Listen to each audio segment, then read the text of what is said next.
तो भाई लोग, क्रिस्टोफर नोलन की अगली फिल्म दी ओडिसी का ट्रेलर ड्रॉप हो चुका है।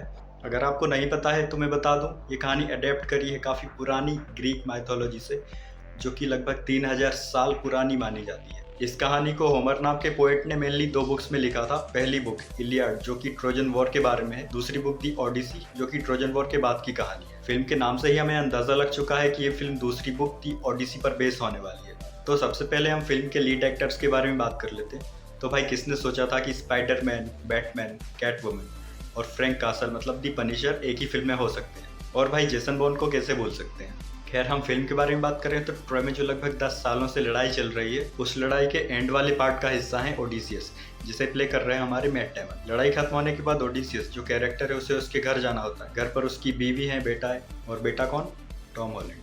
क्योंकि ओडिसियस उसके घर से इतने टाइम तक दूर था, तो उसकी बीवी से शादी करने के लिए बहुत सारे लोग आ चुके हैं। आप सोच रहे होंगे, अजीब नहीं होगा कि पूरी फिल्म ओडिसियस के घर जाने के बारे में होगी। तो हाँ, फिल्म का मेन फोकस यही होने वाला है। लड़ाई खत्म हो गई, मेरे को घर जाना है।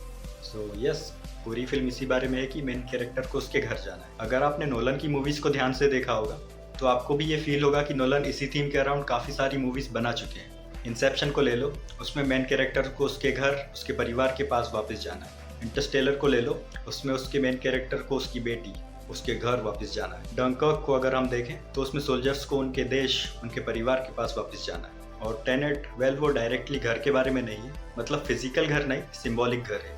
उसका जो मेन प्रोटोगनिस्ट होता है वो पूरी दुनिया को ही उसका घर मानता है और उसे प्रोटेक्ट करता है। और दी ओडिसी भी इसी बारे में होने वाली है कि ओडिसियस को उसके घर जाना है, और बीवी से शादी करने के लिए जब कोई बैठा हो तो और अंदर से आग लगती है कि मुझे जल्दी घर जाना है। लेकिन अगर आप क्रिस्टोफर नोलन की मूवीज़ को जानते होंगे तो ये कहानी इतनी सिंपल और स्ट्रेट फॉरवर्ड नहीं होने वाली। तो आप इतना तो एक्सपेक्ट कर ही सकते हैं कि कहानी एक लाइन में नहीं चलेगी। ट्रेलर में हम ग्रीक वॉरियर्स को आर्मर में देखते हैं, जो कि ओडिसियस के लोग भी पहन रखे हैं। सेम वही आर्मर में घोस्ट, ज़ॉम्बीज जैसा कुछ तो इस काली काली दुनिया में हमें देखने मिलते हैं।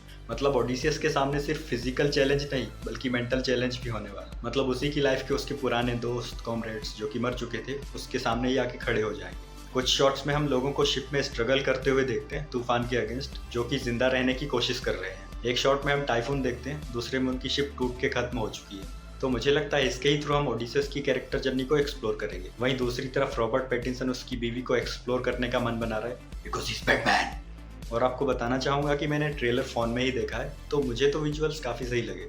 और अभी फिल्म को रिलीज़ होने में भी काफ़ी टाइम बचा है, तो वो लोग इसे और बेहतर कर सकते हैं। तो ओवरऑल मुझे तो ट्रेलर काफ़ी सही लगा। And the Odyssey is one of the few movies जिनके लिए मैं जेन्युइनली एक्साइटेड हूँ। आपको ये ट्रेलर कैसा लगा, कमेंट्स में अपना ओपिनियन ज़रूर शेयर करें। अगर वीडियो अच्छा लगा हो तो चैनल सब्सक्राइब कर देना यार। And thank you for watching the video. Until next time, it's me Lakshman signing of.